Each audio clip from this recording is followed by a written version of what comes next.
What's going on, guys and gals? What a weekend.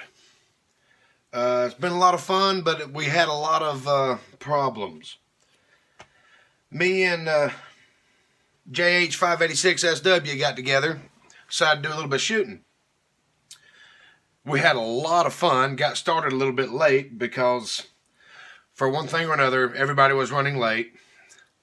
And then we get out to where we're going to shoot, and he decides to get his car stuck in a ditch. So we have that to deal with. Then we get done. I'll let him just explain that. And the only reason I'm saying that is because he has the only video footage. The only video footage ever. Let me preface that with this. Have y'all ever been watching somebody's YouTube video and the title of it be, "I shot my chronograph"? And you're thinking, what a moron. You know, what do you have to do to shoot a chronograph? I mean, geez, it's a huge opening and all that. Guys, I shot my chronograph. Towards the end of the day, and I'm sure he's going to put all this in the video, we were shooting some hand-loaded 285 grain 44 Magnums, and one load was just way too hot. It picked my Henry rifle up off the lead sled about a foot. He's got the video footage. He even looked at me and went, "Whoa, what was that?" I'm like, "That's too hot. That's what that is." Anyway, we had a great time. A lot of things happened, but hey, we worked through it. But apparently, I just nicked my chronograph. I was anticipating the recoil too much because I was shooting mine, and they were not comfortable to shoot. They actually hurt a little bit.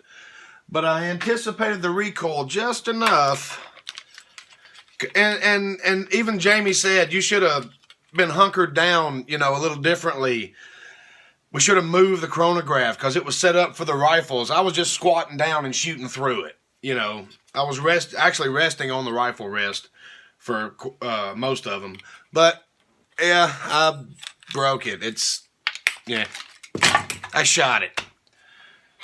And I'm really kind of upset because that's the most damage that I did. And I shot it with a 44 Magnum. I told Jamie, I was like, I just nicked it. I just barely nicked it. And he goes, "It's a 44 Magnum. You don't just nick it." Well, apparently all you have, if you just nick it, it blows it all to hell. But anyway, I was fixing to start cleaning some guns and stuff. Got the rifles over there. It was just a bad weekend. I mean, it was good and bad. We had a lot of fun. All right, you'll have to excuse me. Somebody decided to call me from an area code that I've never heard of. But anyway, Jamie is actually an extraordinarily generous person. He's great to be around. He's a really spiritual person. You can be yourself around him. He doesn't judge anybody. He's just an all-around great guy to be around. We had a ball this weekend. He's sitting there with his car in a ditch. When I say in a ditch, we're driving through this hayfield, and he knows the ditch is there. He just didn't think it was there yet. He didn't think he was at it yet. And it snuck up on him, and it could have happened to anybody. He was just stuck enough to where he couldn't get out under the car's power. He had a ratchet strap. If I'd have had something to hook to, I could have pulled him out with my feet. It just stuck enough. So let me just go ahead and say that. But we had a great time. He's sitting there with a stuck car and says, "Well, hell, let's just do what we came here to do," which was to blow some ammo up. And so we did. And first he starts out with, "You got your heads red, right?" "Yeah." "Well, here's you some little eyedropper bottles so you can control where to put it." And I thought to myself, you know, that's a guy that's thinking about other people right there. Because I'd never thought about that. I've got my heads red right here in a big old, you know, what was that, marinara sauce jar? I got a gas can over there with a bunch more in it. But that does make sense. It's easier to apply. We get done shooting, and I blow my chronograph in half. All that. And he says, hang on, I got some more stuff for you. I'm like, oh, really? What's that? And so he says, first of all, got this 308 brass that I found at the range. You can have that. I'm like, oh, that's cool.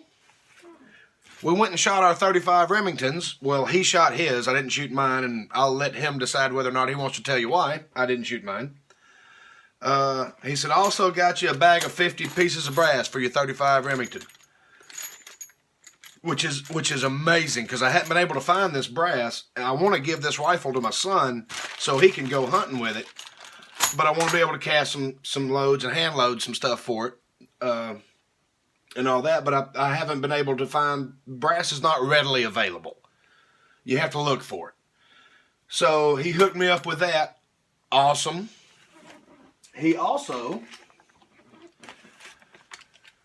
got these artist pencils with the timetable, or the table that is used to determine the lead hardness of your alloy.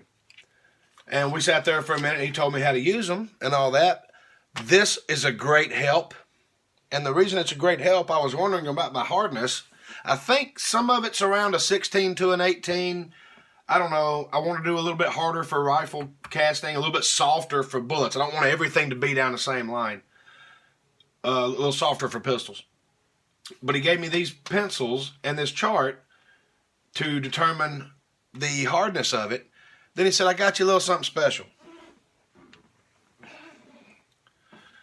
I don't know what this weighs. Jamie, you can correct me if I'm wrong. 7 to 10 pounds of linotype. And he told me the story behind how he got it and everything, which is a really neat story. A friend of his used to work for a printing press factory or a printing company. And they used to use these to hold things where they wanted them while they did something else. Well, when his buddy retired, he ended up snagging some of these, and Jamie ended up with a little bit of it. And he gave some to me, which I think is huge. And then, I know, it keeps going. He also is letting me borrow his 200 grain 358 Lee bullet mold so I can cast up a bunch of hard bullets for the 35 Remington. I've got some powders that he doesn't have. He's got some powders that I don't have. We're going to do all this again. He's going to put a video up. I'm not sure when. But we had a lot of fun this weekend. Like I say, I've got powders he doesn't have. He's got powders that I don't have. I gave him some powder this weekend. So we're going to play around with that. But I was just sitting here getting ready to start doing a little cleaning on some guns, and thought I'd share this with you. That it's amazing. You know, you talk to people on the phone, through text messages, through YouTube, through the Reloaders Network. You talk to people, and you know, you just start having conversations. Next thing you know, now I've got 35 Remington brass, 308 brass, these artist pencils to test my lead hardness. He let me borrow his mold. That's like the cardinal sin in reloading. He let another person borrow his mold. Anyway, Jamie's a really great guy. If you're not a subscriber to his channel, you need to. It's JH586SW. There's an exciting video coming up. That there were way too many things that were way too perfect. The timing was just epic. I'm really looking forward to it. Guys, I hope y'all had a wonderful weekend.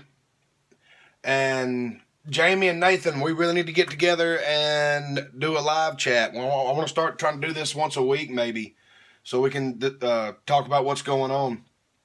Get in touch with me on Slack. Get in touch with me on the Reloaders Network. Other than that, guys, have a wonderful afternoon and enjoy what's left of your weekend. Bye, guys.